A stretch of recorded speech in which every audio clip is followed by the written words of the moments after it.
Howdy Grubs! The second game in the Game & Watch vertical multi-screen lineup is one of Nintendo's biggest sellers, having sold 8 million units, more than 8 times the amount of some of their more popular Game & Watch systems. It's for a good reason too, as this is one of the better games and watches entries, and even ushered us into the era of the D-pad. So get your popcorn. Despite there not being much history, this one is one of the longer ones. Donkey Kong.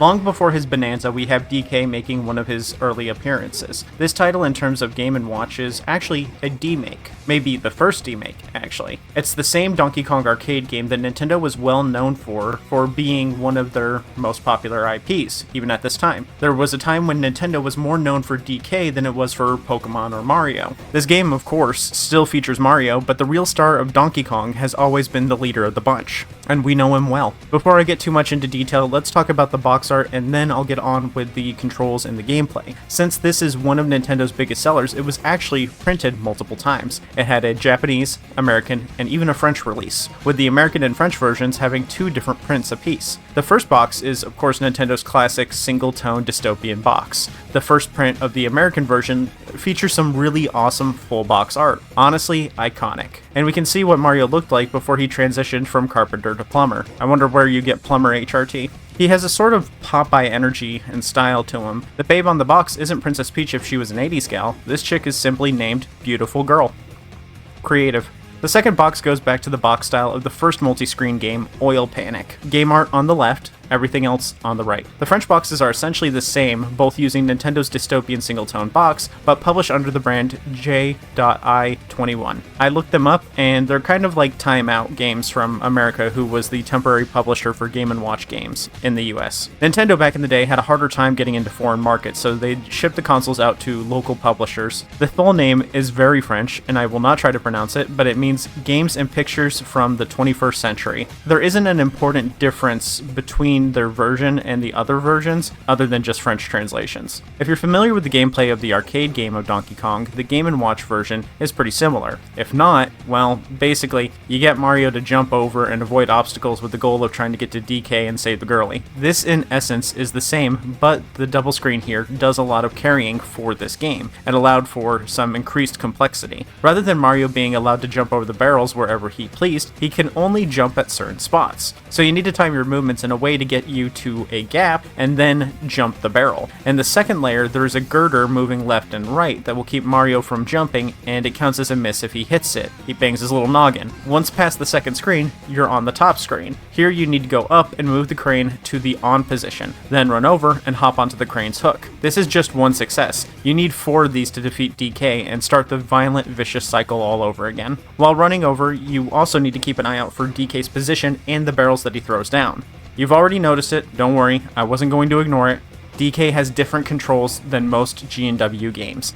Since you needed to go left, up, right, and down while being able to jump, they needed controls that would let you do that. This is when they first used the directional pad. We of course take the D-pad for granted now, well unless you're using retro handhelds, in which case we still care way so much about the D-pad quality. But now it's on every controller, and on modern controllers it's hardly used outside of fighters. Even Nintendo doesn't use their iconic D-pad anymore. But before this D-pad on the Game & Watch, all controls were handled with large dedicated buttons for each direction, usually left and right, up or down, an interact button, or the 2-2 4-axis buttons. Having the D-pad meant that they could do things with the Game & Watch that are new and would feel even better than custom controls for each handheld. This meant a standardization, but that wouldn't come for a while. This concept was so foreign at the time that the manual describes each button as a concept. Rather than the simple up moves you up, we have if plus button is pressed at the top, when Mario is at the bottom of the ladder, he moves up the ladder. It does this for every direction, explaining every possible interaction for each direction. It's incredibly verbose and it's so funny because it's such a easy thing to understand nowadays. In terms of complexity, they definitely nailed it. This is a game that 100% needed 2 screens to work.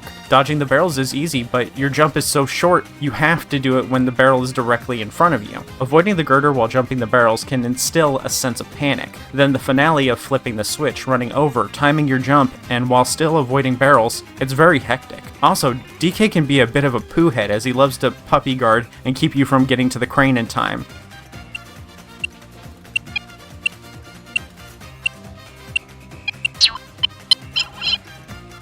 Puppy garden little shit. head-to-head. The difficulty also scales with the amount of pegs removed. DK really doesn't like getting pegged. This game made me feel a lot of emotions in a short amount of time. Confusion, joy, anger, hatred. It's a pretty good game, even if it is frustrating. It's a great demake, too. It has the spirit of the gameplay while still being different enough that it can attract a different crowd. It's a good one. Let's hope the remakes don't mess it up. So, we have some other ways to play DK, and that's the Game & Watch collection for the DS, Game & Watch Gallery 2, and GWG 4. Quite a few options. If you're a stickler for authenticity, then use the RetroFab version, link below, or the collection game would also be best for you. But if you want to try some remakes with Mario characters as the sprites, then GWG 2 and 4 are your other options. These are also better deals than the collection since you get more than just 3 games. In both versions we have a remaster of the original. In GWG 2 we have possibly the worst port of the game I have ever played. Since this is a 2-screen game, they had to squish the top screen to fit on both screens. This means that the barrel location with the top screen is misaligned with the bottom screen. The top screen is also microscopic, making it hard to tell what's going on. The bottom screen is already pretty crunchy, but the top is just, holy moly. Did they even try this? Keep in mind I'm complaining about the screen size and the layout while using an emulation handheld with a screen that's almost double of the GBC. The GBC is 2.3 inches and the Cube XX is 4 inches, and it's still too small. So add on to that being on the smaller screen and it didn't have a backlight, well,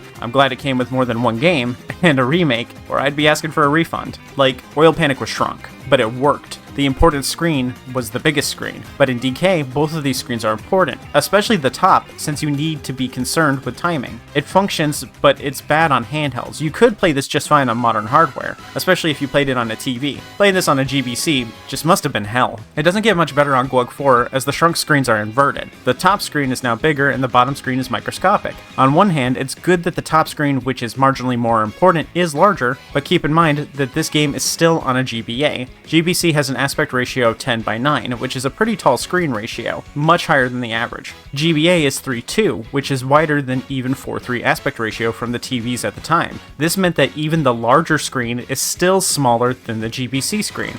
Look, I know they're trying their best, but come on, this is just so bad. I'm starting to understand why those handheld magnifiers were so popular. The only good thing about this version of the game is the ghosts. We can see low opacity versions of all the possible sprite locations. This makes predicting pathing a little easier, so you know exactly when everything is in the right position. It might make it look cluttered, but these ghosts make it much easier for new players to pick it up. Overall, the difficulty of this one is just slightly higher than RetroFab's because of the increased barrel frequency. I often felt trapped for what felt like ages, and since the difficulty goes up based on score too, it only gets worse. Playing these reproductions on a monitor is the only way to play these well unless you're playing GWG 2's version on a large 1:1 aspect ratio device like the Cube XX. You can swap the screens back and forth with the B button if you want, but it takes a second to swap the screens like it's loading. This prevents you from using it as you need it. If you think the top screen should be big mode, you can do that. But these screen shenanigans means that the definitive way to play the original is still the original in the DS collection that was a Club Nintendo exclusive. Maybe the remakes make up for it though. In GWG 2 we have a very cool and colorful first stage. Despite the arcade version of DK being the video game version of the Game & Watch game, this does not play like the arcade version, but we have a lot more freedom of movement. That's such a crazy statement to say though. This is the video game version of a calculator game that was a calculator game version of the video game that was the arcade game. Just a second, I'm processing that. You could just say that the video game version or the remake version of the Game & Watch game is just the arcade game. Okay, I gotta continue. I can't stay thinking about that. I might actually explode. But we do have a lot more freedom of movement. We have a single scrolling screen, and it's separated into 4 layers. The bottom layer we have barrels that we can dodge, and we can do that by jumping or jumping onto the chains where we can hang on for much longer. The second layer works the same, but with the grips that drop over time. The third layer involves the switch, which activates a rotating platform. You need to run over and then hop onto it. The grip spots from before work as temporary dropping platforms. Once you hop onto the platform, you ride it to the top and then hop off at the door on the 4th layer. You do this 4 times and you move on to the next stage. There are 3 in total. This is a much better game. This is a remaster that is functionally the same as the original, but better in almost every way. Personally, I don't like the falling platforms or the rotating platform. I prefer the crane, but after the mess of the remasters, I'll take what I can get. These are pretty good. In GWG 4, we need 35 stars, and I did unlock more than that before my crappy cheap SD card crapped out and I lost all my data. This is my first time mentioning the stars in the Multiscreen series, so as a reminder, getting a star means 200 points, points in a game mode, with it maxing out at 1000. So 200 points to get 1 star, 5 stars at 1000 points. It is possible to get 35 stars, but GWG 4 has the worst starting games, and getting 1000 points or 5 stars means playing each mode in each difficulty for 20 minutes a piece without losing. 35 stars means 12 hours of Game & Watch time minimum. I did this once before, I did not feel like doing it again. This is also why you see the gameplay for GWG 4's version on a capture rather than recording my handheld. I did this one on PC for the larger screen. The remake is pretty much the exact same as GWG 2's remake, but more colorful and detailed. Same thing as before. First layer has grab points, or you can jump freely to avoid barrels. You can technically farm these for points, but hitting the end goal is worth much more and faster than farming. The second layer has the same grapple points as 2, and will fall if you hang on them for too long. The trick is only to be on them for as long as you need to. I was jumping on and off the second that the barrel was in my way. Then the third layer is the switch and the top side of the falling grapple points. Flip the lever, run, press A to jump onto the platform if it's in the right spot, then hop again to get to the next door, remove some of DK's platforms. After 4 removals, you'll move on to the next stage. The second stage is much like the first. You'll treat everything up until the final platform the same. Hit the switch, run to the right, then hop on the swinging platform. Once up top, hop up. Third stage is again much of the same with some added annoyances. When on the second layer, sometimes a Koopa Paratroopa will try to hit you while hanging onto the grapples. You can hop on them to remove their wings and again to send them to hell. Once you pull the lever, run to the right and hop onto the red clouds. These ones disappear and reappear on a set interval. Sometimes they'll both knock you off, sometimes it's one then the other. Time it and get up there. These clouds also look like they could be run onto, but you have to jump, which is where I kept messing up. Kept thinking that I could just run over to them. Once again, the remake proves to be incredibly easy and much more enjoyable. The music is better, it's more fun to look at, the action being played out in a higher frame rate makes it more exciting, and I feel like I have more control, despite controlling the exact same as the classic version.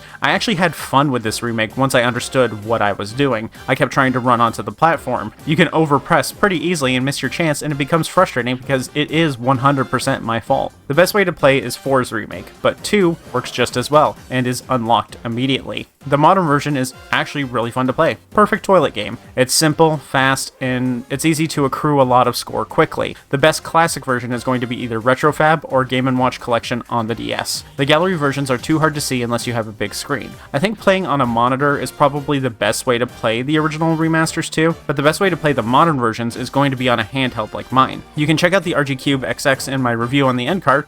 Is it worth playing? I personally don't like the Donkey Kong arcade game, and the classics kind of bore me. I was fighting sleep, but I really like the gallery remakes. I think you should really try out the GWG 2 and its modern remake. Other than that, you might want to try it for historical reasons. This is probably the first D-pad game ever, and it makes decent use of it. I'd love to get my hands on the original just to try out that famous D-pad. In Oil Panic, I said it was a game that really didn't need the second screen. At the time that the classic one was made, I think DK entirely needed 2 screens. It didn't just need it, but made excellent use of it. Despite me not being very into it, I think this is probably one of the best examples of Game & Watch and what the games were about. It had timing and reaction-based gameplay, it had new mechanics never seen before, and its gameplay and controls had the right amount of complexity. There is plenty here, and there was plenty to talk about. This section was almost 15 minutes long, and I didn't even talk that much about history. It's a pretty good Game & Watch game, even if it's not in my personal top 10. But don't worry, we have like 10 other DK games, so maybe one of those will change my mind. Yeah, there was actually that many versions of DK and DK Jr. I'm not looking forward to playing those. That's it for DK for now, but don't go bananas. He'll be back soon, and so will I. Thanks for watching, and don't forget to tip your YouTuber. I accept likes, subscribes, and banana emojis. Bananas are an emoji, right? I don't know. I don't go through my emojis often. If there's a banana emoji, you better put it in there. Bye. Please put banana emoji.